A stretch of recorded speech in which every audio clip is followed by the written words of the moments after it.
বর্তমান যুগে যে বেশ্যাগুলো আছে, আমি অনলি ফ্যান্স করা মেয়েদের কথা বলতেছি না, ওইগুলো আবার নিজের ইচ্ছায় স্বইচ্ছায় আবার ওরা এগুলি করে।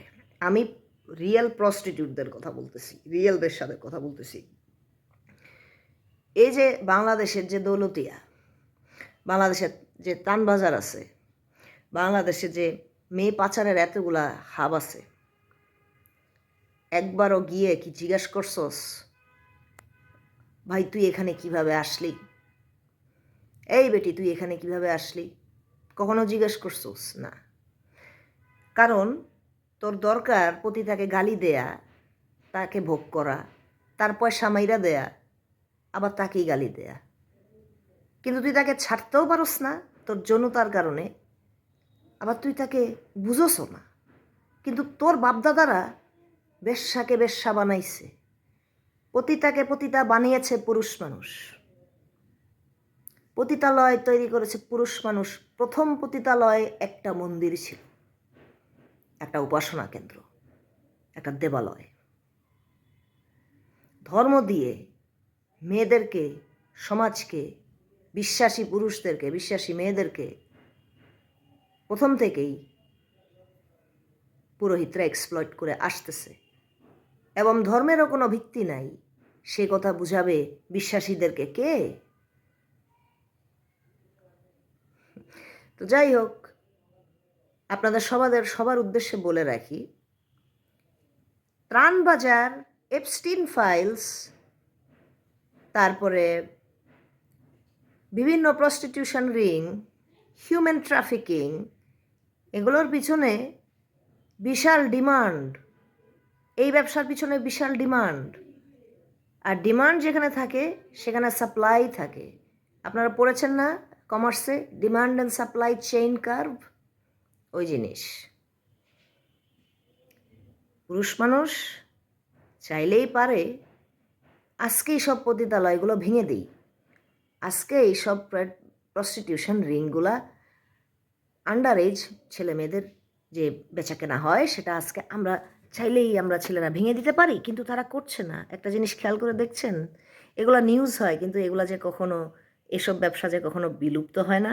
কখনো খেয়াল করেছেন? কখনো চিন্তা করেছেন যে কেন বেশ্যালয় টিকে থাকে যুগের পর যুগ?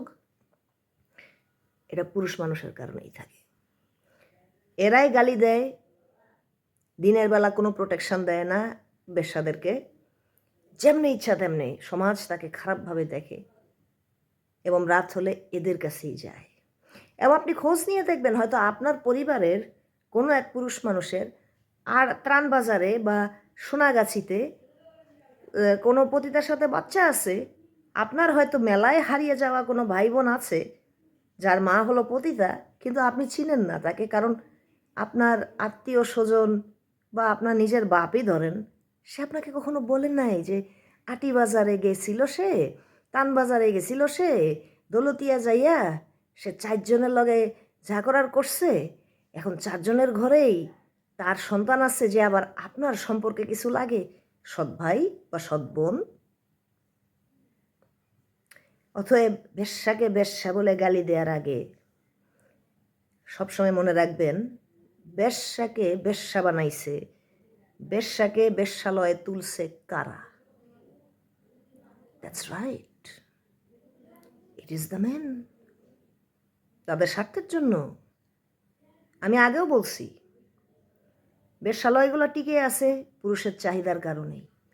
মানুষ পাচার, নারী পাচার টিকে আছে কারণ পুরুষ মানুষ বেচা কেনা করে, এই সমস্ত ব্যবসা করে, এবং এই বিজনেসে তারা লাভজনক। তারা লালে লাল, তাদের পকেট লালে লাল কেন হচ্ছে? কারণ কাস্টমার প্রচুর। কাস্টমার কারা? আমি না, তোর বাপ, তোর ভাই, তোর চাচা, তোর মামা, তোর খালু, তোর দাদা, তোর পরদাদা, তোর পরনানা, ওরাই কাস্টমার, এবং তুইও সম্ভবত কাস্টমার। মেয়েকে গালি দেয় পুরুষ, আবার সেই মেয়ের কাছেই যায়। আবার এই দেখেন বেশ্যাকে বেশ্যা বানিয়ে রেখেছে কিভাবে পুরুষ মানুষ। আমি আপনাদেরকে হিসাবটা দেই। এমন একটা নিয়ম তৈরি করছে, এমন একটা ছক তৈরি করছে যে একবার যদি মানব পাচার হয়ে যায় কোনো মেয়ে, একবার যদি বেশ্যাপাড়ায় কোনোভাবে তাকে বিক্রি করে দেয়া যায়, ও সমাজে আর ফিরে আসতে কোনো দিন পারবে না। তখন খুব ভিন্ন কায়দায় ওকে সমাজে আবার ফিরিয়ে আনতে হবে। এমন অবস্থা করা আছে পতিতালয়গুলোতে এবং এই সমস্ত বড় বড় প্রস্টিটিউশন রিংগুলোতে, যাতে করে ভিকটিমরা এই পাচার, এই চক্র থেকে বেরোতে না পারে।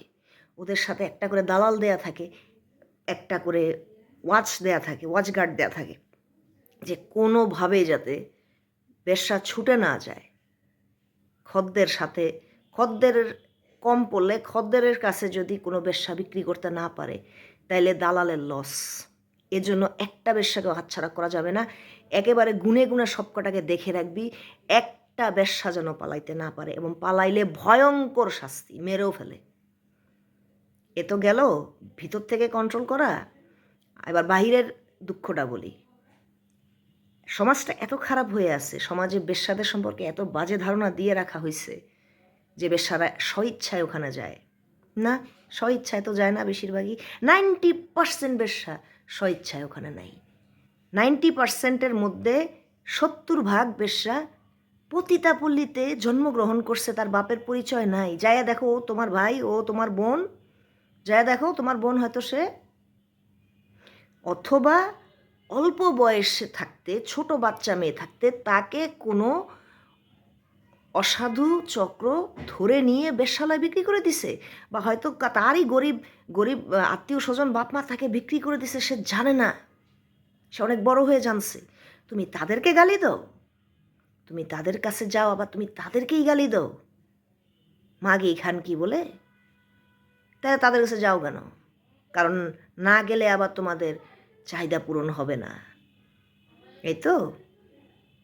আবার তাদেরকে গালি দাও বেশ্যা বলে, যেন বেশ্যা একটা খারাপ কথা। তোমাদের যদি বেশ্যালয় বন্ধ করতে হয়, তা তোমরা বেশ্যালয় বন্ধ করো না কেন? তোমরা এই মেয়েগুলোকে আলোর পথে এনে তাদেরকে চাকরি বাকরি দাও, খাওয়ার ব্যবস্থা করে দাও, তাদেরকে বিয়ে করো, করবে না তো। কিন্তু গালি দেওয়ার বেলায় আসো, ব্যবহার করার বেলায় আসো, হ্যাঁ? Bloody man, bloody male. জীবনের ঝুঁকি নিয়ে পুলিশের থেকে কোনো সিকিউরিটি, কোনো প্রোটেকশন কিচ্ছু পায় না আমাদের দেশে যে সমস্ত প্রস্টিটিউট রাস্তায় ঘুরে।